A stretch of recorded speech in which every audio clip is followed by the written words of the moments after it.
Kita dipanggil itu hanya oleh kasih karunia Tuhan. Galatia 1 ayat 15 berkata, tetapi waktu Ia yang telah memilih aku sejak kandungan ibuku dan memanggil aku oleh kasih karunia-Nya.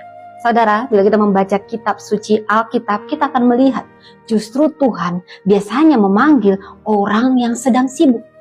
Contohnya Musa, sang gembala yang sedang sibuk menggembalakan kawanannya, juga para murid, yaitu Petrus dan Yohanes, sang nelayan yang sedang sibuk memperbaiki jalannya, dan mereka merasakan ada sesuatu yang memanggil di dalam diri mereka, dan mereka pun menanggapi panggilan Tuhan. Saudara, bagi Tuhan, ketersediaan kita itu lebih penting daripada kemampuan kita. Bayangkan sejenak, Saul yang sebenarnya hanyalah orang sederhana, buruh tani, dan pada saat itu dia sedang sibuk mencari bagal ayahnya. Dan tiba-tiba ketika dia pulang ke rumah, dia diurapi menjadi raja pertama bangsa Israel. Bila kita membaca dari 1 Samuel 9 sampai 10. Jadi di sini kita melihat tidak ada yang tahu, saudara, apa yang akan Tuhan lakukan denganmu.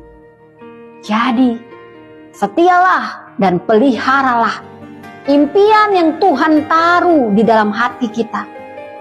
Dan saat waktunya tepat, percayalah Tuhan sendiri yang akan mengatur segalanya pada tempatnya.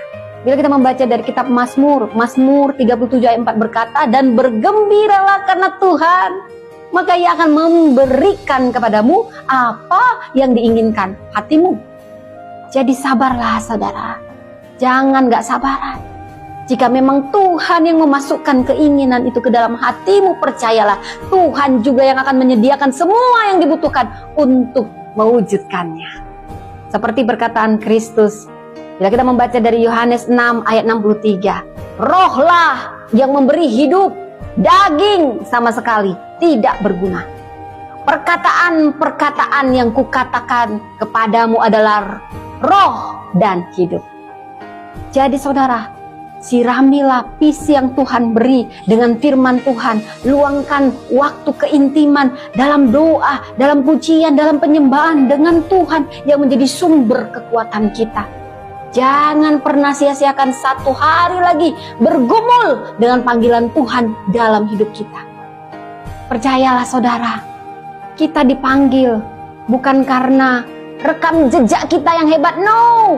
Bukan juga karena kecerdasan atau talenta kita yang hebat, no. Kita semua dipanggil karena kasih karunia Tuhan. Seperti